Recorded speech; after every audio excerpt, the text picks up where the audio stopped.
Bom, aqui nós temos então alguns dos contribuintes, né, dos estudos da mecânica.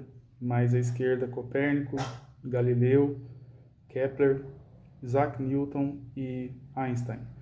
A gente pode dizer que a maior parte desses pesquisadores, né, estudiosos, contribuíram demais para a evolução da física.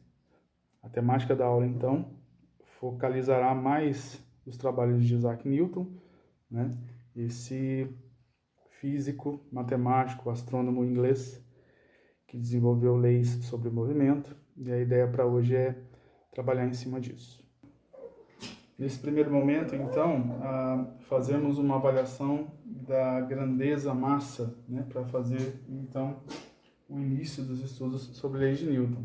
Então, massa vai ser entendida como a quantidade de matéria e que compõe qualquer corpo, né? Esse é o básico entendimento sobre ela. Também bastante importante compreendermos o conceito de força, né? E basicamente força vem a ser aquele ato ou efeito capaz de deformar os corpos, né? Eu posso deformar os objetos através da força e ainda de colocá-los em movimento. Então, através da ação da força, eu consigo mover aqui essa capa de celular, né? O objeto que possui massa, no caso, tem quantidade de matéria. A força em si, ela será avaliada em termos de suas classes, né? Então, dessa forma, a subdivisão, né, relacionada ao conceito de força é destacada em 3 elementos básicos, né, em termos de classes. Então, no caso, a força que vem a ser a de contato. Então, nesse caso aqui, haverá interação entre os objetos enquanto ela se manifesta, né? A força, que será dita e entendida como força de ação à distância, né? Então, apesar de haver a distância entre os objetos, nessa circunstância poderá haver o movimento, poderá haver até mesmo uma deformação. E uma terceira classe de força, que a gente vai citar aqui, umas chamadas forças internas ou externas, né?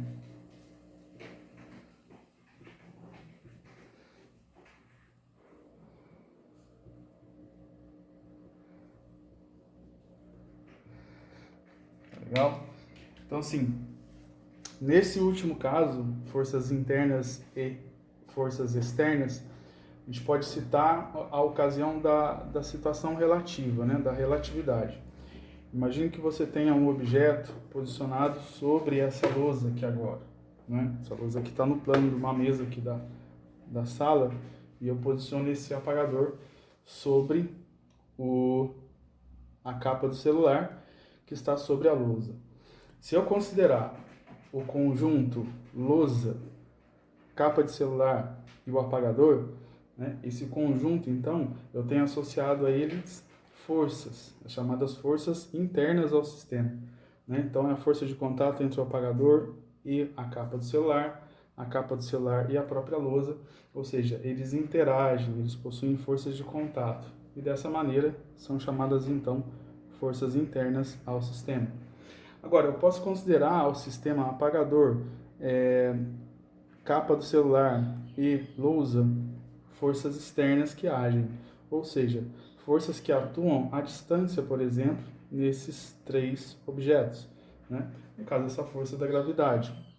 Então, é interessante mencionar que passa a haver nesse sistema forças externas também, que advém aí da condição gravitacional que os corpos exercem sobre outros corpos. Esse é um assunto que a gente destaca em gravitação, né, para se falar de forças externas, que seria um assunto mais à frente.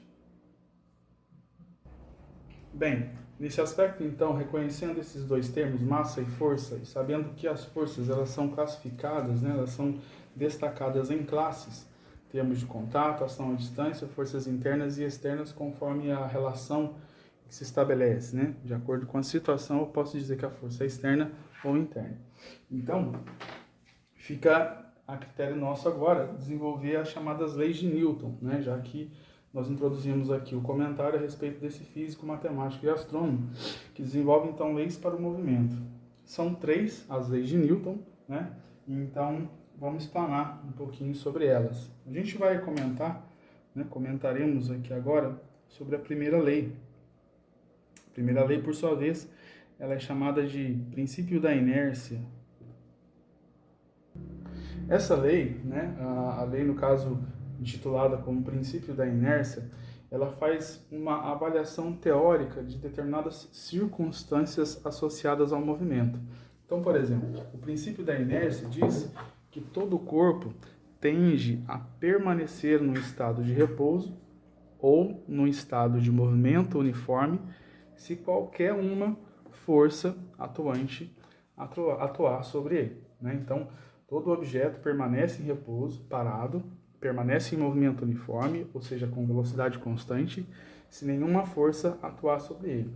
Esse é o princípio da inércia. Então, vem a ser uma propriedade que os objetos possuem, que os corpos possuem, de manter numa determinada situação, em termos de comportamento associado ao movimento, né? Então, repouso, movimento uniforme, sempre haverá, caso a força aplicada seja diferente, seja igual a zero, tá? Isso aí, então, é o princípio da inércia. Bom, como segunda lei, nós falamos a respeito do princípio fundamental da dinâmica, né? Então, a esse princípio estabelece a ideia de que se eu tiver agora uma força resultante diferente de zero, ou seja, ela tem uma intensidade, ela tem um valor, essa força resultante, ela é proporcional à situação em que há mudança do movimento desse objeto. Então, se esse objeto parte do repouso e entra em velocidade, implica que uma força atuou sobre ele, gerando uma aceleração. Tá? E essa aceleração, ela é dita proporcional, inversamente, à massa do objeto que foi impulsionado, onde força e aceleração são grandezas vetoriais. Então, esse nosso princípio fundamental da dinâmica, né, segundo o que Newton explica, nós vamos avaliar o que o objeto realiza em termos da ação dessa força resultante. Como que se destaca a velocidade do mesmo de acordo com a força resultante aqui atuante. Lembrando que nesse aspecto nós temos unidades de medidas, né, referentes a estas grandezas. Então fica legal a gente mencionar que a massa, ela por sua vez, ela possui uma unidade que é a do Sistema Internacional, que é o quilograma, né? A aceleração, por sua vez, ela possui também uma unidade do Sistema Internacional, que é 1 metro por segundo ao quadrado. E mais, no caso, a força, deixa eu só destacar aqui a aceleração no espaço mais visível, aqui, né? A aceleração nesse ponto. E claro, a força, ela possui a unidade referente e em homenagem ao próprio Isaac Newton, né?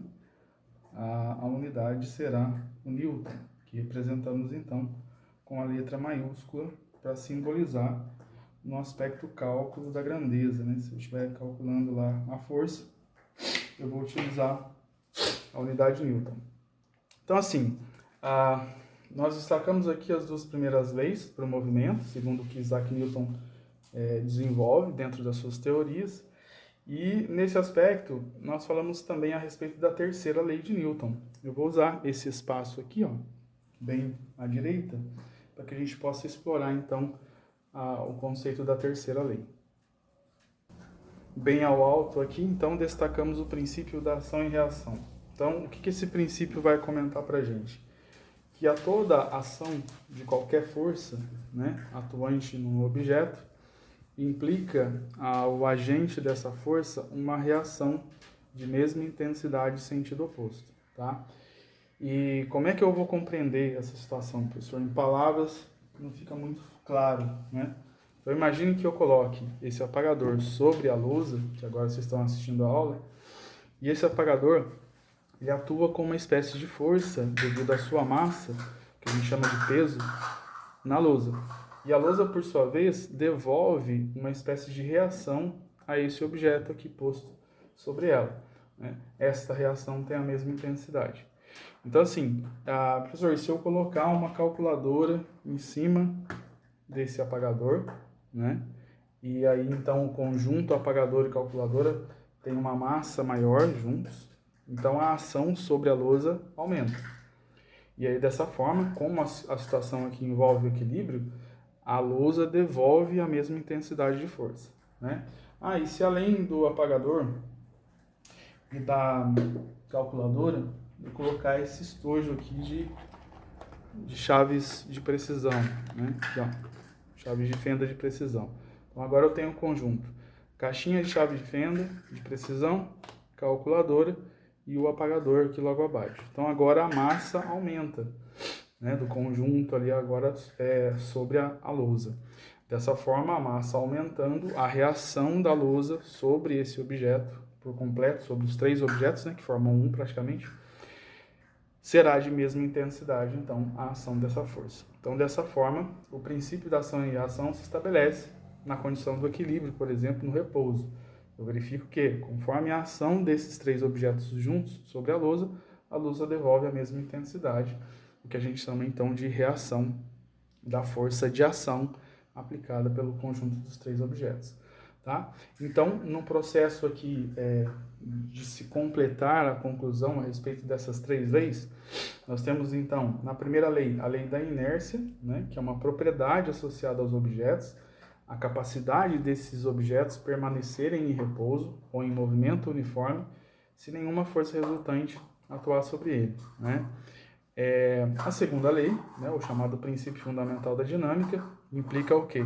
Se essa força resultante for diferente de zero, e ela, por exemplo, for aplicada a um corpo de massa m, esse corpo acelerará, né? Então, o efeito da força gerará a aceleração para esse objeto de determinada massa m. E lembrando que as grandezas massa e aceleração são grandezas inversamente proporcionais. Dessa forma, quanto mais alta for a massa do objeto, menor será a aceleração produzida para esse mesmo objeto, devido a uma mesma ação de força. Tá? Se eu não alterar a intensidade da força, para corpos em maior massa, a aceleração será reduzida. Para corpos em menor massa, a aceleração será elevada. E para finalizar, no contexto aqui conclusivo, eu tenho então a terceira lei de Newton, entendida e enunciada como princípio da ação e reação, e como eu expliquei há pouco, né, eu posso avaliar a questão prática da terceira lei. Bem, continuando o contexto, agora partimos para algumas situações, né, em que a força está associada nos assuntos da mecânica, né? Então, vamos falar um pouquinho sobre essas forças aí, para que a gente então tenha